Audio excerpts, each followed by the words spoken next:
tous et bienvenue sur Manon prend son bouquin. On se retrouve aujourd'hui pour un tag, le tag Do You Have That Book? Un tag qui a beaucoup circulé sur Booktube et comme j'avais envie un peu de vous parler de bouquins dont je ne parle jamais, je me suis dit faisons-le. C'est un tag qui va me faire chercher des livres dans ma bibliothèque. En vrai je les ai déjà cherchés, c'est pour ça qu'il y a des trous un peu partout. Je me suis rajouté une petite règle, c'est vraiment d'essayer de sélectionner au maximum des livres dont je ne vous ai jamais parlé. Donc j'ai fait au mieux, maintenant on peut commencer, c'est parti. Et ça commence trop bien car je n'ai pas de livre pour la première catégorie. Comment est-ce possible? Je vous explique, la première catégorie c'est avez-vous un livre dont les pages sont abîmées? Dans la version originale en anglais en fait ils sous-entendent les livres, vous savez, d'où les pages ne sont pas bien nettes, où elles sont un peu en échasse, tout habillées, un peu les vieux bouquins. Bah moi j'en ai pas, voilà, j'ai que des bouquins modernes et même en allant chercher dans mes antiquités tout là-haut, bah pas de bol, les lignes sont alignées, donc première catégorie, ça dégage. 2. As-tu un livre sur lequel il y a plus de 3 personnages sur la couverture? Eh bien, j'en ai cherché, j'en ai plusieurs et j'ai choisi de vous parler de Une braise sous la cendre. Ouais, vous allez me dire, il me semblait que tu nous avais dit que tu allais nous parler de bouquins dont tu ne parles jamais. Eh bien, figurez-vous qu'il n'y avait que des sagas dont je vous parle tout le temps et que je me suis dit que j'allais choisir ce tome-ci parce qu'on ne le montre pas assez et cette saga parce que je trouve qu'on en parle toujours pas assez. Une braise sous la cendre de Sabaa Tahir, c'est toujours cette saga géniale qui se passe dans le désert où il y a un monde où les gens sont divisés en 2 castes, les martiaux qui sont les guerriers qui ont le pouvoir, qui sont clairement les chefs d'une grosse dictature, et les érudits qui sont des artisans, des gitans, des artistes et qui se font complètement opprimer voire massacrer, ça dépend des pages. Et voilà, on va rencontrer Elias et Laïa qui sont un personnage de chacune de ces catégories, il va y avoir un grand jeu mis en place et leurs destins vont se retrouver mêlés. J'en ai déjà parlé plein de fois, je vous mets un petit lien, un petit i là, sur mon top des sagas où je développe un petit peu plus, mais voilà, nous avons bien 3 personnages, dont ce personnage-ci que j'aime énormément, sur la couverture. Numéro 3, est-ce que je possède un livre qui est lui-même basé sur une autre fiction? Donc un livre qui soit s'inspire d'une histoire qui existe déjà, soit est une réécriture, soit un préquel. J'ai évidemment choisi la saga des Chroniques lunaires avec le tome 1 qui est Cinder, qui s'appuie sur l'histoire de Cendrillon. Marissa Meyer, elle a créé un univers futuriste, un peu dystopique sur les bords, qui mélange être humain et cyborg et qui va reprendre 4 contes de notre enfance qui ne sont autres que Cendrillon, le petit chaperon rouge, la princesse Réponse et Blanche-Neige et les 7 nains. Je vous invite vraiment à les découvrir parce que c'est une réécriture formidable, c'est une de mes sagas favorites aussi, donc pareil, je vous remets le lien, vous retournerez voir, mais c'est vraiment un petit bijou. Est-ce que je possède un livre avec un titre de 10 lettres? Alors là il a fallu compter, j'en avais plusieurs qui correspondaient à cette catégorie et moi j'ai choisi de vous parler de Chante Luna de Paul Dubouché. Chante Luna, c'est un livre que j'ai depuis mon enfance, qui m'a été offert par ma tata Edith, encore merci à elle car c'est un de mes livres favoris, et qui raconte l'histoire de Luna qui est une adolescente polonaise qui vit à Varsovie et qui, pendant les années 40, due à ses origines juives, elle se retrouve enfermée dans le ghetto de Varsovie et donc c'est un livre qui nous raconte la vie à l'intérieur même du ghetto. C'est un livre jeunesse, mais attention, ça ne l'empêche pas d'être dur. Donc voilà, vous êtes avertis, c'est pas à mettre entre toutes les mains des enfants. Moi je pense qu'à partir de l'adolescence, à partir de 13-14 ans, ça peut être jouable. Luna, elle a une passion, c'est la musique, donc elle chante. Ce qui est intéressant, c'est comment la musique va avoir un impact dans sa vie. À chaque fois qu'on me dit le mot ghetto, qu'importe la ville, qu'importe le conflit, j'ai les images de ce livre en tête. C'est vraiment un très bon livre de Paul Dubouché que je recommande aux jeunes et aux moins jeunes. Est-ce que je possède un livre dont le titre commence et termine par la même lettre? Alors pareil, j'en avais plusieurs, mais moi j'ai choisi de vous parler de Survivre avec les loups de Misha De Fonseca, donc il commence et termine par la lettre S. Ça raconte l'histoire d'une petite fille qui pendant la Seconde Guerre mondiale va perdre ses parents et va traverser l'Europe à pied seule, et sur son chemin elle va rencontrer des loups dans les forêts. C'est une petite fille qui a fait plus de 3300 km à pied, elle a traversé vraiment le continent européen car on lui a dit que papa et maman se trouvaient à l'est et du coup tant qu'elle ne les trouve pas, elle y va. Il faut savoir que quand le livre est sorti et pendant des décennies, c'était une histoire vraie. Misha De Fonseca, elle a été reçue énormément pour ça et elle a avoué il y a quelques années qu'elle avait inventé cette histoire. J'ai jamais été trop creusé le sujet parce que pour moi, qui l'ai lu à l'époque où tout le monde disait que c'était une histoire vraie, ça a un impact énorme. Il y a des discours vraiment très intéressants sur le fait d'être résistant, de révolter, de ne pas être contraint de vivre sous la tutelle et sous l'idéologie d'autres personnes, c'est très intéressant. Ça m'avait beaucoup plu du haut de mes 13 ans, j'étais là, ah oui, soyons tous des révoltés, vivons dans la forêt. Mais surtout, c'est quand même un roman de survie, donc que ce soit vrai ou pas vrai, on s'en fiche en fait. L'histoire est formidable.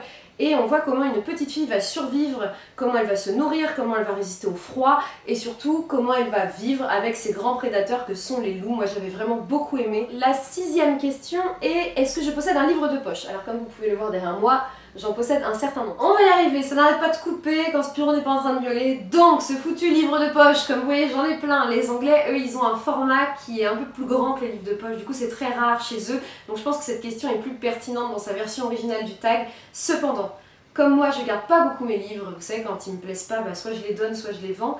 Et du coup, les livres de poche, souvent je m'en débarrasse. C'était difficile de vous trouver un livre de poche dont je ne vous ai pas encore parlé, mais pourtant j'ai eu envie de vous parler des Cœurs autonomes de David Fuenquinos. David Fuenquinos, il est connu dans le monde du roman pour son livre La délicatesse, premièrement, puis il en a écrit plein d'autres ensuite. Les Cœurs autonomes, il est très peu connu, mais pourtant il relate l'histoire d'un fait divers qui s'est passé en France, à Paris en 1994, et qui personnellement a changé à jamais ma vision de la place de la Bastille. Ça raconte l'histoire de deux ados qui vont vouloir faire un braquage pour se faire un peu de sous, et ça va partir totalement en sucette, et ils vont quand même en arriver à commettre des meurtres. Donc le livre nous retrace la soirée de son début à sa fin, c'est palpitant, ça se lit très rapidement, je vous invite vraiment à découvrir cette histoire. Est-ce que je possède un livre d'un auteur qui utilise un pseudonyme? Eh bien oui, j'ai pas fait très original, mais j'ai des livres de Robin Hobb, voilà c'est son pseudonyme, je ne me rappelle plus du nom de cette femme. Mais voilà, on lui avait conseillé, comme J.K. Rowling, comme beaucoup, de prendre un nom masculin pour que ses livres se vendent plus. Ça a plutôt bien marché parce que Robin Hobb, je sais pas si c'est dû à son nom, je pense que c'est surtout dû à son talent, car la saga de l'Assassin Royal est connue et reconnue dans tout l'univers fantastique. Personnellement, je n'ai lu que le tome 1. Je pense que comme c'est une saga en 12 tomes, je crois, voire même plus, ça met beaucoup de temps à démarrer, et on m'avait prévenu que le tome 1 c'était un peu une introduction, vraiment pour comprendre l'univers. Peut-être qu'un jour je me laisserai tenter par le tome 2 et que l'histoire du coup démarrera plus. Ça raconte cependant l'histoire de Fitz qui est un bâtard du roi et des seigneurs du royaume des 6 duchés. Comme c'est un bâtard et qu'il faut surtout pas qu'il soit reconnu par la famille royale, il va grandir à l'écart avec le maître d'écurie, sauf qu'il va découvrir qu'il possède, comme les membres de la famille royale et de la noblesse, des dons pour la magie. Il y a deux styles de magie, de mémoire, je crois qu'il y a l'art et le vif. Donc la magie un petit peu boule de feu, pompelope, et l'autre magie où c'est en fait communiquer avec les animaux. J'avais vraiment beaucoup aimé tout cet univers. Je me rappelle que le garçon d'écurie avec lequel il vit, je ne me rappelle plus tout le nom de ce personnage, est génial. Vraiment l'univers était bien ficelé, mais je sais pas pourquoi je ne suis jamais allée voir la suite. Est-ce que je possède un livre avec au moins 2 cartes à l'intérieur? En fait j'en possède plus d'un parce que pour moi les livres dans lesquels il y a des cartes c'est trop bon signe, ça veut dire que ça va être un peu fantastique, médiéval et tout. Mais j'ai quand même choisi le superbe roman graphique, bande dessinée de Mina Sundberg, Stand Still, Stay Silent, le tome 1. Je ne me suis toujours pas procuré le tome 2. Alors là-dedans des cartes, il y en a plus d'une, vous avez des arbres généalogiques, vous avez tout. Donc vous risquez d'être satisfait s'il y en a comme moi qui aiment aller se référer aux cartes des livres pendant qu'ils lisent l'histoire. C'est quelque chose qui fait très jeu vidéo ça. Le fait de, personnellement quand ils arrivent dans un nouveau lieu, je remonte voir les cartes dans les bouquins pour me situer un petit peu géographiquement dans l'univers, et j'adore ça. Ça raconte la superbe histoire du coup d'une bande de joyeux lurons qui vont aller dans la zone vide. Voilà, un virus a détruit la planète, les êtres humains sont tous rassemblés dans des villes, et la zone du dehors, on ne sait pas ce qu'il y a. On essaie d'envoyer donc une groupe de jeunes personnes des différents pays scandinaves, puisqu'il y a Danemark, Finlande, Suède, Norvège, et il y a même l'Islande qui s'est greffée là, pour aller découvrir ce qu'il y a en dehors des villes. Donc c'est un univers fait de trolls et de légendes, donc tout ce qu'on aime quand on aime la Scandinavie. Et voilà, en plus les dessins sont magnifiques. C'est vraiment un super travail, j'ai adoré cette BD, c'était un coup de cœur l'an dernier, et il faut vraiment que il faut vraiment que je m'offre le tome 2. Voilà, je le fais pas tous les mois, je repousse cet achat, mais j'ai vraiment envie de découvrir la suite. Est-ce que je possède un livre qui est devenu une série? Alors elle va sortir bientôt, et j'ai eu envie de vous sortir ce livre de la bibliothèque parce que c'est le livre avec la couverture la plus girly qui soit. Il s'agit de La sélection de Kierakas. Voilà, moi j'ai l'intégrale, ils avaient sorti cette édition limitée, donc il y a la trilogie dedans. Je l'avais lu aussi hyper rapidement, c'était une lecture assez détente pour moi, mais qui comportait quand même pas mal de défauts. Les États-Unis ont sombré dans l'oubli et sont redevenus un royaume dans lequel il y a un système de caste très important. Le prince doit choisir une nouvelle princesse, et pour cela, on va organiser un jeu télévisé, parmi lequel 34 ou 35, je ne sais plus, bon, un certain nombre de candidates vont tenter leur chance auprès du prince. Donc c'est un côté vraiment télé-réalité nigodouille, mais sincèrement c'est hyper chouette parce que la personnage principale elle correspond pas du tout, c'est pas du tout l'archétype de la fille qui normalement va participer à ce genre de jeu. Les défauts c'est que bon, c'est assez, là on est vraiment dans du young adulte avec tous les clichés young adulte qu'on aimerait bien ne plus voir dans les livres. Ce qui m'avait aussi un peu déplu c'est qu'il y a toute une intrigue politique avec des rebelles qui veulent se révolter contre ce système de caste et tout.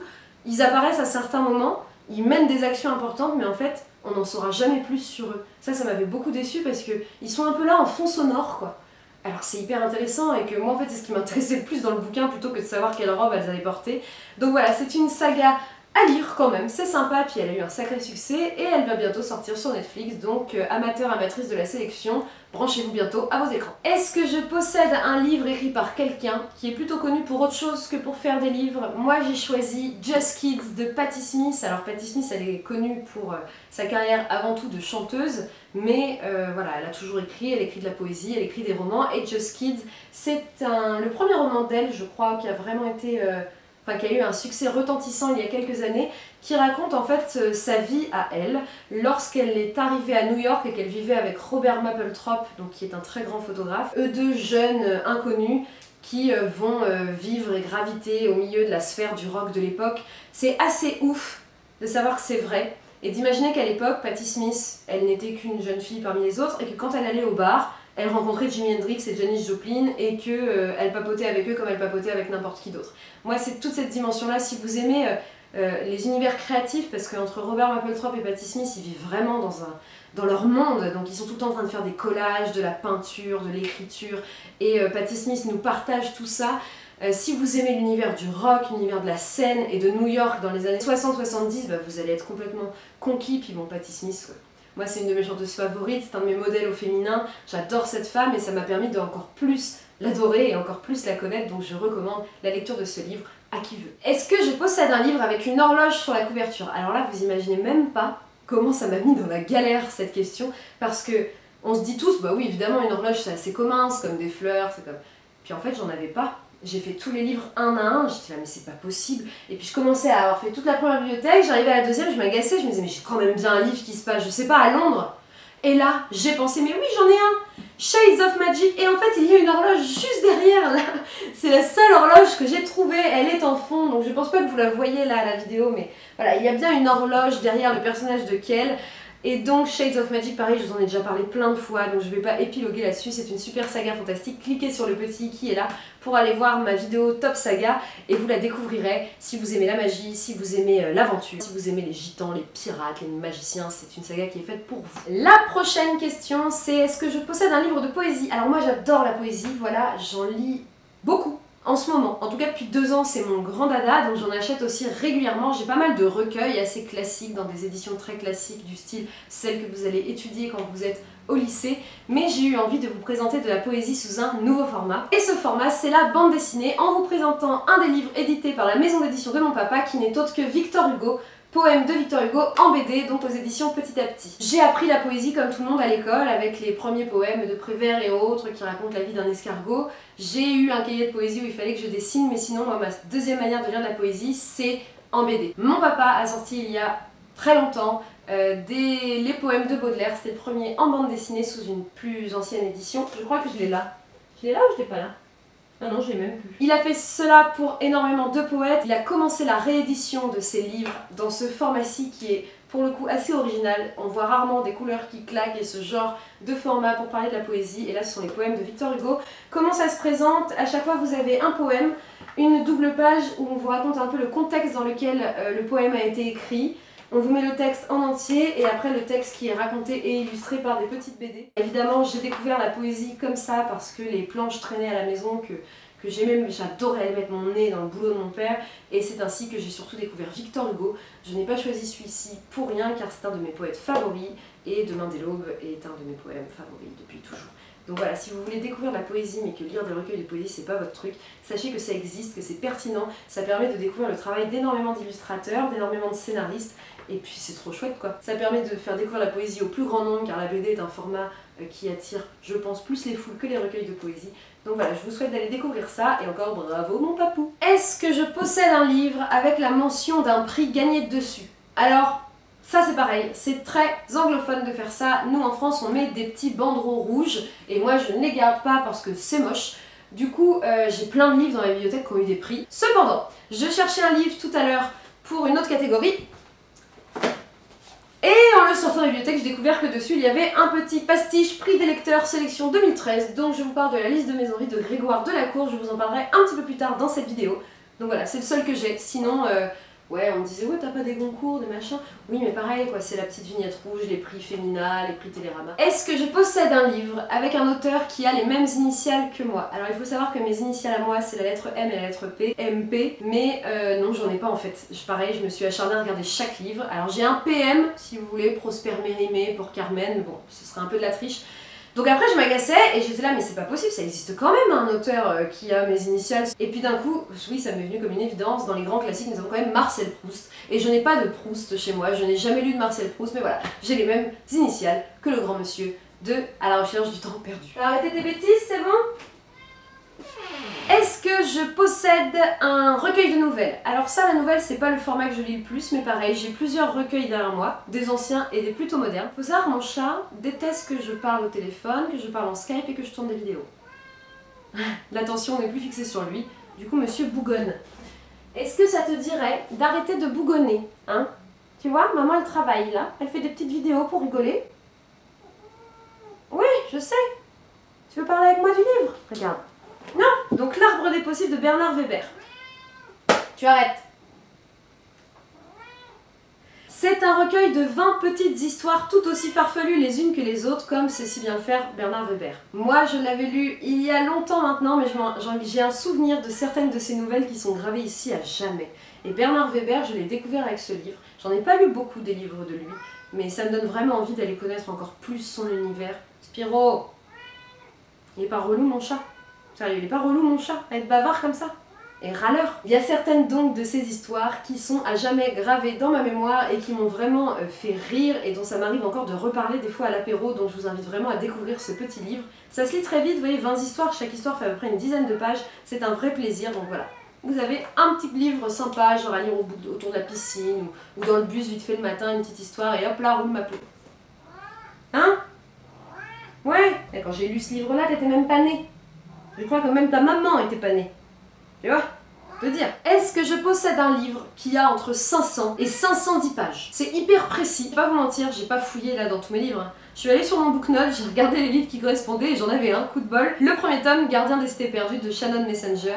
C'est une super petite saga jeunesse que j'ai découvert cette année qui raconte l'histoire de Sophie qui vit au milieu des humains et qui s'est toujours sentie très différente parce qu'elle entend les pensées des gens. Jusqu'au jour où elle va rencontrer un jeune homme qui est comme elle, qui s'appelle Fitz, je crois. Elle va rencontrer un jeune homme qui est comme elle, qui a le même don, et elle va découvrir qu'elle est une elfe. Elle va donc rejoindre l'univers des elfes, la grande école des elfes, et alors là, on est dans un univers vraiment très jeunesse. Attention, hein, là, les gens qui ne peuvent pas lire du roman jeunesse, n'y allez pas, vous allez être déçus forcément. En acceptant cet état de fait, car c'est un livre pour les enfants, on découvre un univers qui est vraiment passionnant, et en fait on s'y accroche. Voilà, j'ai lu les 2 premiers tomes, le tome 3 est ma prochaine lecture, et c'est vraiment un vrai petit plaisir. Encore une de ces lectures doudou qui font du bien. Et c'est pour cette catégorie-là que je voulais vous parler de la liste de mes envies. Il s'agit de Est-ce que je possède un livre qui est devenu un film? Eh bien oui, la liste de mes envies, j'ai pas vu le film, mais ce petit bouquin m'a été offert par mon papa. Il fait 150 pages, je l'ai lu d'une traite et il m'a marqué au point que pareil, je le conseille et le recommande très souvent. La liste de mes envies, c'est l'histoire d'une femme qui vit dans un petit village de France, qui est assez simple, qui a son mari, ses 2 enfants, et qui un jour, il va lui arriver quelque chose d'incroyable, c'est qu'elle va gagner à l'euro-million. Elle va gagner tellement d'argent en fait qu'elle ne va pas oser en parler. Elle ne va même pas en parler à son mari, elle ne va en parler à personne, car elle a peur que le fait d'être si riche change continuellement sa vie. Ce livre vous fait vous poser une question simple, et si vous gagneriez autant d'argent, à qui vous en parlerez? Enfin, l'argent fausse tellement les relations que moi aussi ça me ferait trop peur. Du coup je me suis toujours dit que comme elle je le dirais à personne, mais j'en sais rien. Voilà, c'est un livre qui interroge sur les relations humaines, familiales, amicales, et sur la place de l'argent dans nos vies et dans la société, et c'est très chouette, donc je vous invite à lire. Est-ce que je possède un livre avec le nom d'un personnage dans le titre? Pareil, j'en avais plusieurs et j'ai essayé de ne pas vous sortir Harry Potter. Non, moi je voulais vous parler de Anna et son orchestre de Joseph Joffo. Joseph Joffo, il est connu pour avoir écrit Un sac de billes qui est son livre le plus connu. Anna et son orchestre raconte l'histoire vraie de sa maman, Anna, qui a fui la Russie pour fuir les pogroms et qui est venue se réfugier en France. C'est un livre témoignage qui raconte sa vie et son adolescence et son enfance dans ce contexte politique atroce pour elle. Vous savez qu'en Russie, il y a eu des pogroms antisémites très violent. La communauté juive russe a vraiment fui vers l'Europe de l'Ouest, ce qui hélas ne les a pas épargnés une vingtaine d'années après avec l'ascension du régime nazi et toutes les conséquences antisémites que cela va avoir. C'est un très beau livre, pareil il n'est pas de première jeunesse mais je vous conseille de le découvrir car on a peu de témoignages de cette époque et il faut lire les témoignages, c'est important pour notre histoire et pour surtout les transmettre aux générations futures. Est-ce que je possède un roman graphique, donc une bande dessinée? Bah oui évidemment, j'en ai plein des BD. Donc je me suis dit pareil que j'allais en choisir une dont je ne vous ai jamais parlé. C'est une BD que j'ai lue quand j'étais petite et qu'après j'ai relue ado et qui est une de mes préférées encore à ce jour. Il s'agit de Autour de Kate, de Crick et d'Efix. Le titre sous lequel je l'avais découvert moi c'était K, une jolie comète. Et ça raconte une histoire d'adultère avec un homme qui ne sait plus trop où se trouve sa vie actuellement et qui va raconter son histoire. Où il est tombé amoureux d'une femme. J'ai vraiment beaucoup aimé ce livre, surtout qu'il y a un petit lapin narrateur qui raconte l'histoire qui est plutôt chouette.